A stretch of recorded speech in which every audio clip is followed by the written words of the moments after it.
తాకట్లో ఉన్న మీ బంగారాన్ని విడిపించి ఆ రోజు ఆన్లైన్ రేటుకి కొంటాం. Sharma gold company. నమస్కారం, వెల్కమ్ టు సుమన్ టీవీ. నేను గీతాంజలి. ప్రస్తుతం మనతో పాటు ప్రముఖ జ్యోతిష్య పండితులు, శ్రీచక్ర పీఠం వ్యవస్థాపకులు, సుమన్ టీవీ ప్రేక్షకులందరికీ ఎంతో సుపరిచితులైన బ్రహ్మశ్రీ ప్రదీప్ జోషి గురువు గారు ఉన్నారు. వారితో మాట్లాడదాం. గురుగారు నమస్కారం అండి. శ్రీమాత్రే నమః. 2025 సంవత్సరం జనవరి నుంచి చూసుకుంటే అండి, ఎన్ని ప్రమాదాలు. భయం వేస్తోంది అసలు. ఇంకా ఒక్క నెల ఉంది దేవుడా అని. అంటే తెలుగు సంవత్సరాల్లో చూసుకుంటే మనకు ఉగాది వరకు సమయం ఉన్నా, ఇంగ్లీష్ క్యాలెండర్ ప్రకారంగా చూసుకున్నా అప్పటి నుంచి ఎన్ని అంటే భయానికి ఇంకా ఇంకా ఇంతకన్నా మించి పదమేమైనా ఉందేమో అని వెతకాలంటే ఇంకా ఏమనాలి, వీటిని భయపడ్డం కాదు అంతకు మించే కనిపిస్తోంది అని. బయటికి వెళ్ళాలంటే భయం, బయటికి వెళ్ళిన వాళ్ళు తిరిగి వస్తారా లేదా అనే భయం. రోడ్ యాక్సిడెంట్స్ చూస్తున్నాము. అంటే సేఫ్ మనం ఆలోచించుకుంటాం కదా గురువుగారు, ఒకటి మన కార్లలో మనం వెళ్దాం అంటే అలా సేఫ్ లేదు, బస్సులు సేఫ్ లేవు, ట్రైన్లు, ఫ్లైట్లు ఎక్కడా కూడా సేఫ్టీ అనేది లేదు. ఏదో ఒక రకంగా ప్రాణాలు పోతూనే ఉన్నాయి. ఆ జరిగిన తీర్లు ఇంకా భయపెడుతూ ఉన్నాయి. బస్సులు కాలిపోవటం కానీ ఇలా. అంటే ఈ మృత్యు అనేది అసలు ఎలా వస్తుంది, అది ఆపటం సాధ్యమవుతుందా అనేది ఒక పెద్ద ప్రశ్న. మరి మీరేం చెప్తారు దీనిపైన, ఎలా చూడాలి దీన్ని అని అంటే ఏం చెప్తారు? శ్రీ గురుభ్యో నమః. శ్రీమాత్రే నమః. త్ర్యంబకం యజామహే సుగంధిం పుష్టివర్ధనం ఉర్వారుకమిహ బంధనాన్ మృత్యోర్ముక్షీయమామృతాత్. ఈ శ్లోకం మొదలు మనం అర్థం చేసుకోవాలి. ఇప్పుడు ఒక తీగకి సొరకాయ ఆనపకాయ లేదంటే ఏదన్నా కాయ అనుకోండి, గుమ్మడికాయ అనుకోండి, ఏదన్నా దీంట్లో త్ర్యంబకం యజామహే సుగంధిం పుష్టివర్ధనం ఉర్వారుకమిహ బంధనాన్ మృత్యోర్ముక్షీయమామృతాత్. ఉర్వారుకం అని అన్నారు.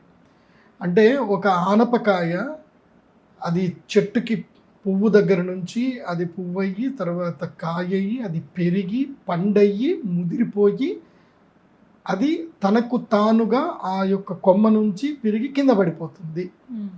ఇది ఈ శ్లోకంలో ఏం చెప్పారు అంటే పూర్తిగా జీవన విధానం మొత్తం చెప్పారు. అంటే పిండము నుంచి వృద్ధాప్యం వరకు అయ్యి ఆటోమేటిక్గా ఎట్లాగైతే కనుక అది తన యొక్క కొమ్మ నుంచి ఎట్లాగైతే కింద పడిపోతుందో అది తత్వం అని చెప్పారు.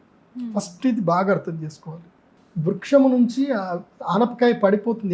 ఎట్లా పడిపోతుంది అని అంటారు? పుష్టివర్ధనం సుగంధిం పుష్టివర్ధనం ఉర్వారుకమిహ బంధనాన్ మృత్యోహో మోక్షీయం అమృతాత్. అంటే అది ఉర్వారుకం, ఆ ఆనపకాయ ఎట్లాగైతే గనక తనకు తానుగా స్వయంగా సులభంగా తెగి పడిపోయిందో అలా నన్ను మృత్యువు నుంచి నన్ను దూరం చెయ్యు. అంటే మృత్యువు ఉంటుంది, మృత్యువు లేదని కాదు, అంటే ఆ మృత్యు భయం నుంచి నన్ను దూరం చెయ్యు అని భగవంతుని మనం ప్రార్థన చేయడం. ఇది బాగా మనం ఒకటి అర్థం చేసుకోవాలి. ఆనపకాయ పండింది పోయింది, చచ్చింది అది. కానీ ఆనపకాయలో గింజలు ఉంటాయి. ఒక ఆనపకాయ కొన్ని లక్ష గింజల్ని తయారు చేస్తుంది, లోపల తయారు చేస్తుంది. అవి మళ్ళీ పునరుత్పత్తికి ఉపయోగపడతాయా లేవా? ఒక గింజ చాలు, మళ్ళీ ఇంకో వేల గింజలు ఇంకో వేల తయారైతాయి. అంటే సృష్టి ప్రతి సృష్టి, సృష్టి ప్రతి సృష్టి మృత్యువు. అంటే జననం మరణం, జననం మరణం, ఇది జీవన చక్రం. ఇది బాగా మనం గుర్తుపెట్టుకోవాలి. ఫస్ట్ మృత్యువుని అర్థం చేసుకోవడం చాలా గొప్ప లక్షణం. అది మృత్యువుని అర్థం చేసుకోండి. మీరు గౌరవనీయులు మన దేశ ప్రధానమంత్రి శ్రీ నరేంద్ర మోదీ గారు ఒక ఇంటర్వ్యూలో చెప్పారు, మీకు డెత్ అంటే భయం ఉందా అని అడుగుతాను, యాంకర్ అడుగుతా. ఆయన క్లియర్గా ఒకటే మాట చెప్పారు, బర్త్ అనేది ఉందా లేదా? ఉంది. బర్త్ ఉన్నప్పుడు డెత్ కన్ఫర్మ్గా ఉంటుంది కదా. కన్ఫర్మ్గా ఉండేదానికి ఎందుకు భయపడాలి? అది ఎప్పుడైనా వచ్చేది వస్తుంది, నువ్వు దాని గురించి ఎందుకు భయపడాలి అని చెప్పారు. It's great word. ఆయన మనకి నిజంగా చెప్పాలంటే అవతార పురుషుడైన మనకు ఒక వరం, మన భారతీయులందరికీ ఒక వరం ఆయన ఉండడం మనందరి అదృష్టం. నాకు తెలిసి దైవాంశ సంభూతుడే, సాక్షాత్తు శివుడే ఆయన అంశ తీసుకొని వచ్చాడేమో అని నేను అనుకుంటున్నాను. ఆ వివేకానందుడు పోయేటప్పుడు అంటే వివేకానందుల వారు తొందరగా శరీరాన్ని వదిలేరు, కానీ ఆయన శరీరం వదిలేటప్పుడు నేను మరుజన్మెత్తి ఈ దేశాన్ని కాపాడాలనుకున్నారేమో. ఆ నరేంద్రుడే మళ్ళీ ఈ నరేంద్రుడిగా పుట్టి మన దేశాన్ని కాపాడుతున్నాడు. ఆ నరేంద్రుడే చెప్పిన మాట, అందుకోసమే నరోత్తముడు ఆయన, నరేంద్రుడు ఆయన చెప్పిన మాట మనం ఒకసారి వినాలి. మృత్యువు ఎట్టి పరిస్థితుల్లో ఆగదు, మృత్యు వచ్చే టైంలో వస్తుంది, తీసుకెళ్ళిపోతుంది. కాబట్టి ఫస్ట్ మనం ఏంటంటే మృత్యు భయం వదిలేయాలి. నువ్వు ఎప్పుడైతే మృత్యువును భయంగా వదిలేస్తావో అప్పుడు నిన్ను మృత్యువు ప్రేమగా కౌగులించుకుంటుంది, దారుణంగా కౌగులించుకోదు. అది బాగా గుర్తుపెట్టుకోండి. భగవంతుడు నువ్వు యాక్సెప్టెన్స్ ఎప్పుడైతే ఉంటుందో, అందుకే మీరు ఆది శంకరాచార్య మూవీ ఒకటి ఉంటుంది, పాతది సాంస్క్రిట్ మూవీ ఉంటుంది, అది మీరు చూడండి. లో వర్షన్లో ఉంటుంది, అంత పెద్దగా అర్థం కాదు, కానీ చూడండి. ఆది శంకరాచార్య సాంస్క్రిట్ మూవీ అని యూట్యూబ్లో కొడితే ఇప్పటికి వస్తుంది. మీకు అర్థమైనా నచ్చినా నచ్చకపోయినా చూడండి. అందులోపల ఆది శంకరాచార్యులకి వాళ్ళ నాన్న చెప్తారనమాట, మృత్యుం మిత్రవత్ పశ్యేత్ అని అంటారు. మృత్యువుని మిత్రుడిలాగా భావించు, మృత్యుం మిత్రవత్ పశ్యేత్ అని చెప్తాడు. వాళ్ళ నాన్న ఎప్పుడు అదే చెప్తాడు. ఎవరు? ఆది శంకరాచార్యుల వాళ్ళ తండ్రి గారు అదే మాట చెప్తారు. చెప్పి చిన్నప్పుడు ఆయన ఉన్నప్పుడు ఆయన దర్భలు జరుపుకుంటాడు, హాయిగా పడుకుంటాడు, చనిపోతాడు, ఆయన శరీరాన్ని వదిలేస్తాడు. అది బాగా ఒకటి గుర్తుపెట్టుకోండి, మృత్యుం మిత్రవత్ పశ్యేత్ అనేది గుర్తుపెట్టుకోవాలి. మిత్ర అంటే మళ్ళీ ఇక్కడికి ఇంకో ఇంటర్నల్ మీనింగ్ వస్తుంది.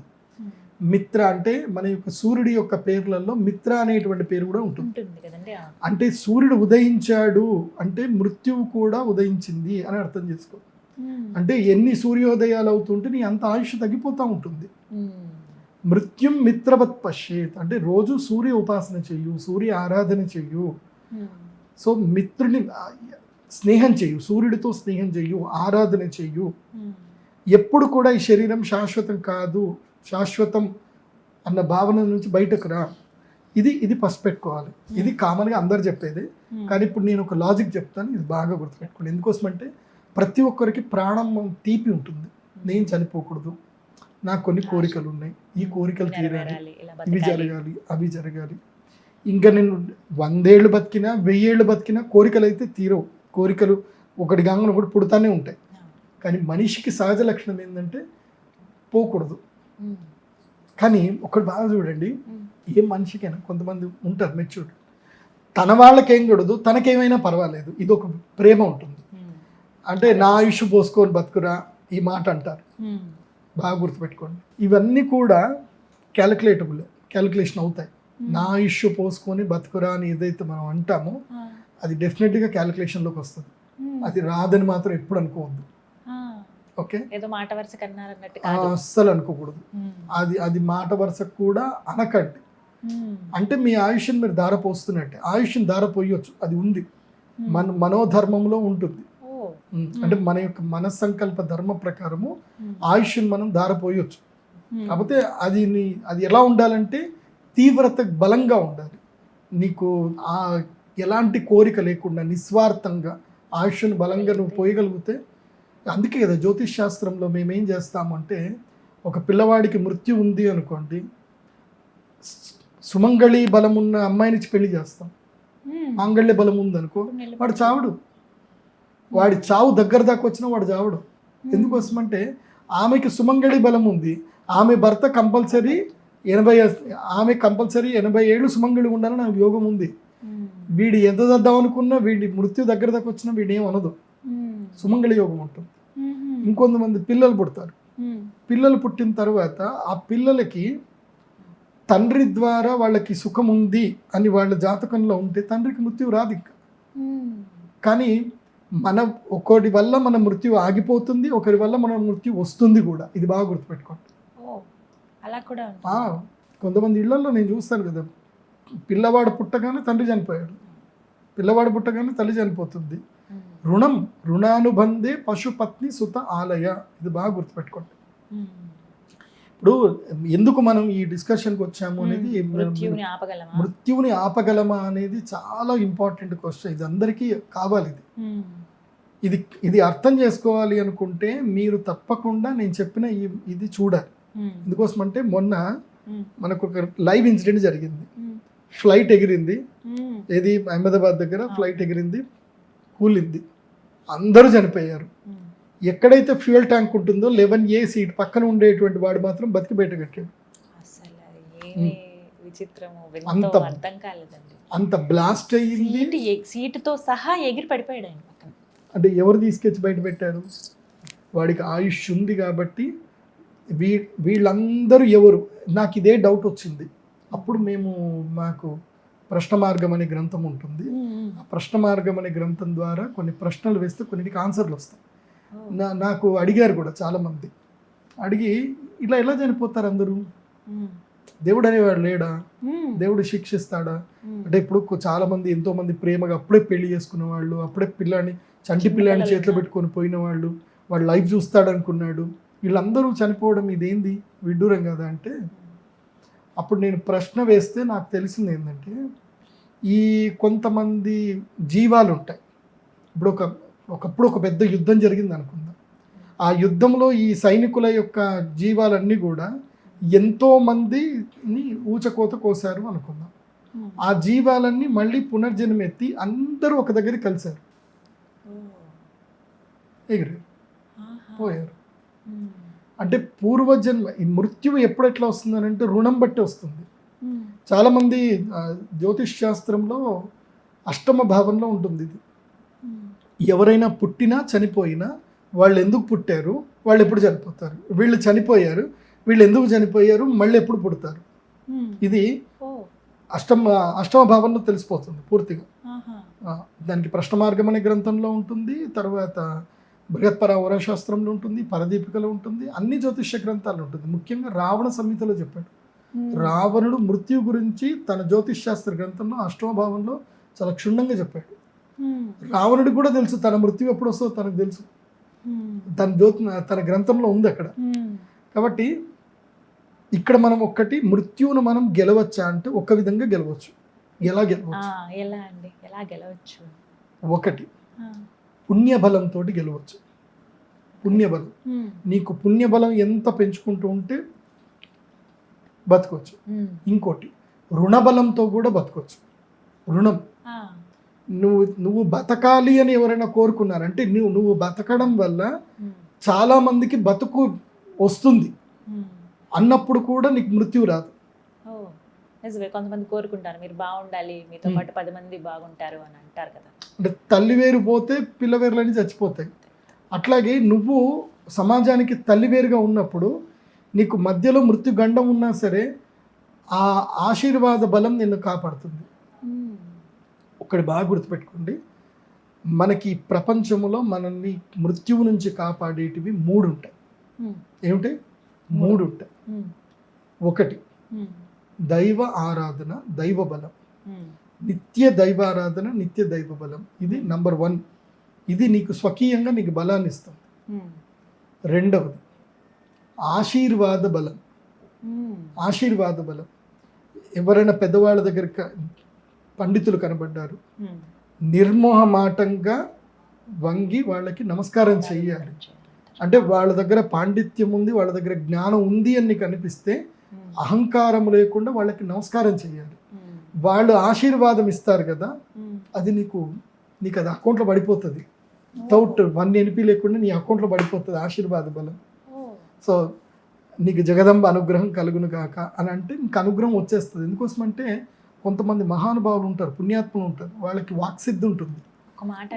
వాళ్ళు దీర్ఘాయుష్మాన్ భవ అన్నారే అనుకోండి, అది జరిగిపోతుంది. సో ఆశీర్వాద బలం చాలా ముఖ్యం.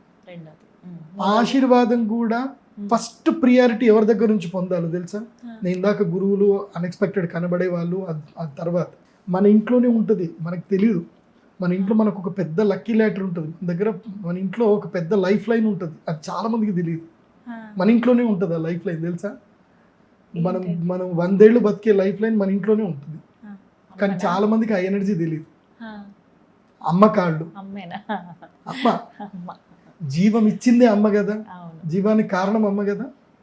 రోజు అమ్మ కాళ్ళు మొక్కారే అనుకోండి, రోజు అమ్మ 100 ఏళ్ళు బతకరా అన్న అనుకోండి, అమ్మ జీవం పోసింది కాబట్టి అమ్మవారి స్వరూపమే. ఇంకా నువ్వు భావన యద్భావం తద్భవతే, బాగా గుర్తుపెట్టుకోండి. నువ్వు మాతృమూర్తిని జగదంబ మూర్తిగా నువ్వు భావించు, నువ్వు దండం పెట్టు. ఆమె గుణగణాలు లెక్కించుకో. మళ్ళీ అది చెప్తున్నా, నీ తల్లి గుణగణాలు, ఆమె ఎలా బతుకుతుంది, ఆమె తప్పులు చేస్తుందా, ఒప్పులు చేస్తుందా, ఇవన్నీ వేస్ట్ అవి. నీకు జన్మనిచ్చిందా లేదా, అదే క్వాలిఫికేషన్. ఆమెకున్న క్వాలిఫికేషన్ ఏంటంటే జన్మనివ్వడమే ఆమెకున్న గొప్ప క్వాలిఫికేషన్. ఇంకా ఆమె డబ్బులు ఇస్తుందా, గుణగణాలు ఇస్తుందా, తిడుతుందా, ఏమని అంటుందా, లేకపోతే నేను ఇంట్లోకి రానియదా, ఇవన్నీ వేస్ట్. ఉమ్, ఆమె వ్యక్తిగత జీవితం బాగాలేదా, ఇవన్నీ వేస్ట్. ఉమ్. ఎందుకోసం అంటే అవన్నీ ఆమె కర్మ. ఆమె నీకు జన్మనిచ్చింది మాత్రం నీకు వరం, అదొక్కటి చాలా అదొక్కటి చాలు. కాలే. కాబట్టి నువ్వు ఆమె కాళ్ళు మొక్కాల్సిందే. ఆమె గుణగణాలు ఏవి నువ్వు లెక్క చేయొద్దు. నీకు జన్మిచ్చింది నీకు తల్లి, కాళ్ళు మొక్కు. ఉమ్, అది నీకు బ్లెస్సింగ్, అది నీకు లైఫ్ లైన్ ఇస్తా పోతుంది. ఉమ్, అది బాగా గుర్తుపెట్టుకోండి. రెండోది, ఉమ్. సో ఇది ఆశీర్వాద బలంలో మాతృబలం రెండోది. ఉంటుంది. ఉమ్. మూడోది మూడవది అసలైంది. ఉమ్, మూడవది చాలా ఇంపార్టెంట్, నువ్వు చేసే కర్మ ఫలం. ఉమ్, నువ్వు కర్మని ఎట్లా నువ్వు చేస్తున్నావు అనేది చాలా ముఖ్యం. అంటే నువ్వు చేసే కర్మల వల్ల నువ్వు అనుబంధాలు పెంచుకుంటూ ఉమ్, ఆశీర్వాదాలు జనాలందరూ బలంగా కోరుకోవాలి, నువ్వు బతకాలి అని బలంగా కోరుకోవాలి. ఉమ్, కోరుకున్నారనుకోండి నీకు మృత్యు రాదు. ఉమ్, మృత్యు వస్తుంది, కానీ ఎలా వస్తుంది? నీ డ్యూటీ అయిపోయింది, న్యాచురల్గా నువ్వు పోవాల్సింది అన్నప్పుడు వస్తుంది. ఉమ్, కానీ అన్యాచురల్ డెత్ రాదు, ఉమ్. న్యాచురల్ డెత్తే వస్తుంది. ఉమ్. అంటే ఇక నీ డ్యూటీ అయిపోయింది అని నీకు అర్థమవుతుంది కూడా, అది కూడా గుర్తుపెట్టుకోండి. ఇప్పుడు మీరు మూడు చాలా చెప్పారండి. ముందుగా దైవానుగ్రహం ఉండాలన్నారు కదా. ఇక్కడ ఒక్క ప్రశ్న అడుగుతాను గురుగారు. ఈ మధ్య కాలంలో అంటే కొన్ని రోజులుగా చూస్తున్నది, అప్పుడప్పుడు జరిగే ఇన్సిడెంట్స్లో దేవాలయాలకు వెళ్తారు దైవ దర్శనం కోసమే, అంతమంది ప్రాణాలు పోతాయి ఆ తొక్కిసలాట్లో. దేవుడు అలా చూస్తూ కూర్చుంటాడా? ఆయన ఎందుకు కాపాడలేకపోతున్నాడు అనేది ఒక పెద్ద ప్రశ్న. అంటే బాధ అనిపిస్తుంది, నువ్వే దిక్కు అనుకుని వెళ్ళిన చోట ఇంట్లో వాళ్ళకి దిక్కు లేకుండా చేసేసాడు కదా అనే బాధ. ఇది మీరు అడిగిన ప్రశ్న బాగానే ఉంది. ఇది ఏంటి, మీరు లౌకిక విధానంలో మీరు అడుగుతున్నారు. లౌకికం అంటే శరీరము పోయి శరీరాలన్నీ పడిపోయాయని మీరు అనుకుంటారు. ఉమ్, శరీరం శాశ్వతం కాదు అని శాస్త్రం చెప్తుంది. ఉమ్, శరీరం శాశ్వతం కాదని శాస్త్రం చెప్తుంది. ఉమ్, వాళ్ళకి అక్కడ మృత్యు రాసిపెట్టింది కాబట్టి వాళ్ళు అక్కడ చనిపోవాల్సిందే మృత్యు. మనం దీనికి బ్రైట్ ఎగ్జాంపుల్ చూసుకుంటే అలాంటి పెద్ద పెద్ద యాక్సిడెంట్లు కూడా బతికిన వాళ్ళు ఉన్నారు కదా. మరి అవును.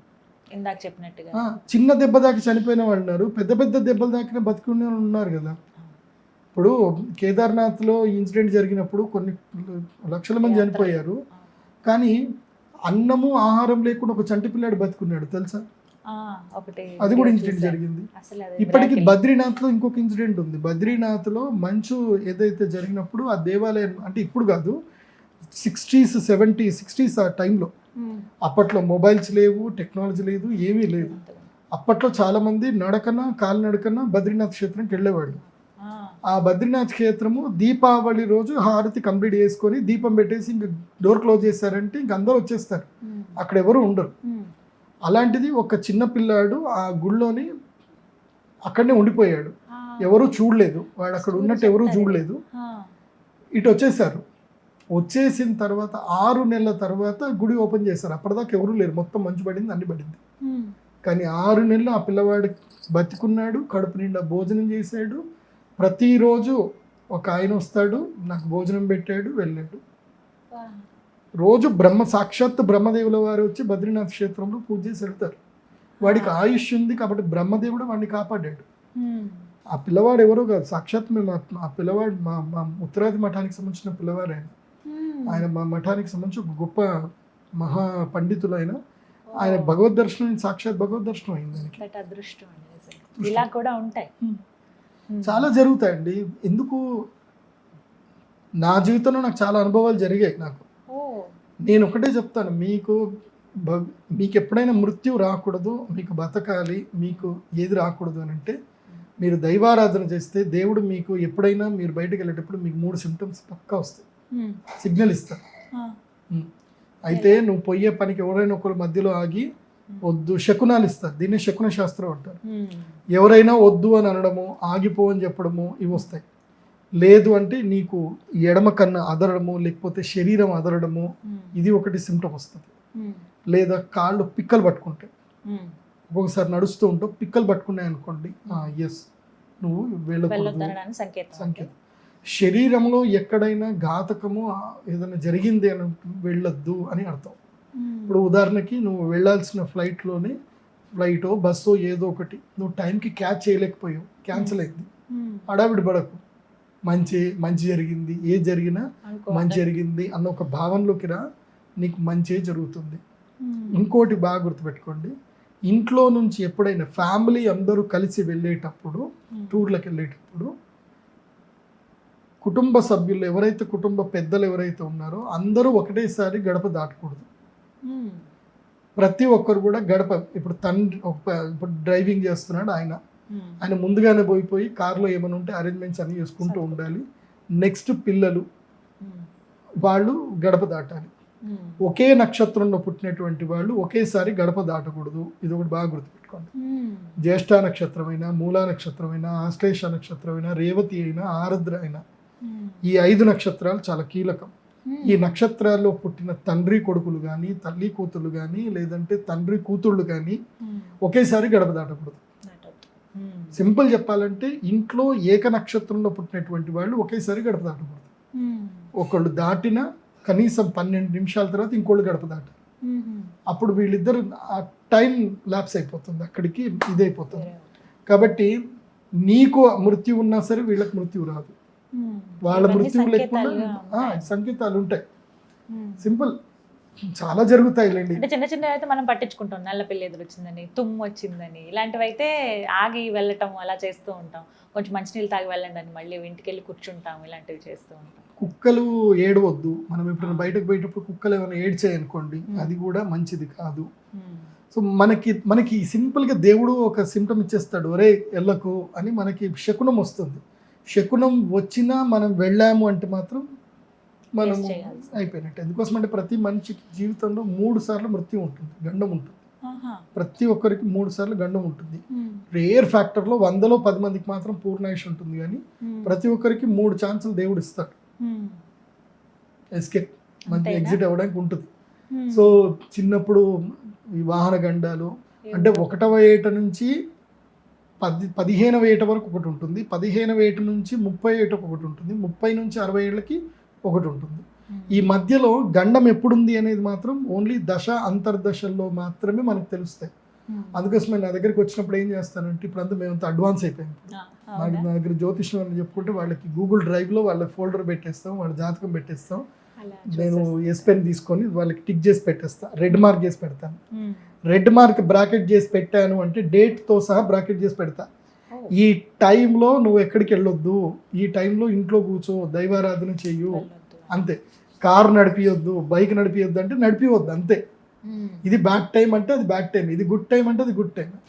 జీవితంలో జ్యోతిష్ శాస్త్ర పండితుడి దగ్గరికి వెళ్ళి మనం తెలుసుకోవాల్సింది ఒకటే, నా గుడ్ టైం ఏంది, నా బ్యాడ్ టైం ఏంది, ఇవి రెండే చెప్పండి చాలు, నాకు ఇంకేం వద్దు. ఎందుకోసం అంటే మిగతా దేన్ని నువ్వు ఆపలేవు. గుడ్ టైం బ్యాడ్ టైం తెలుసుకొని ఆ టైంలో కామ్గా ఉంటే సరిపోతుంది. ఎవరు డే టు డే లైఫ్ చెప్పు, నాకు ఈ సంవత్సరం ఎట్లుంది, వచ్చే సంవత్సరం ఎట్లుంది, ఇవన్నీ వేస్ట్. ఇవన్నీ దశాంతర్దాలు తీసుకొని నాకు గుడ్ టైం ఎప్పుడుంది, బ్యాడ్ టైం ఇది తెలుసుకుంటే చాలు. సో ఆ బ్యాడ్ టైమే మృత్యువుని గెలవాలి. మృత్యువుని గెలవాలి అని అంటే దైవ బలం చాలా ఉంటుంది. అందుకే నేను అందరికీ శ్రీచక్ర స్ఫటికలింగాలు ఇస్తున్నాను. నేను ఫస్ట్ టైం అందరికీ అంత ఎందుకు తీసుకున్నా అంటే, శివుడు నీ ఇంట్లో ఉంటే నీకు అశుభం జరగదు, శివుడు కాపాడుతాడు. నువ్వు ఎంత హీన పరిస్థితుల్లో ఉన్నా శివుడు వచ్చి నిన్ను కాపాడుతాడు. అదంతే.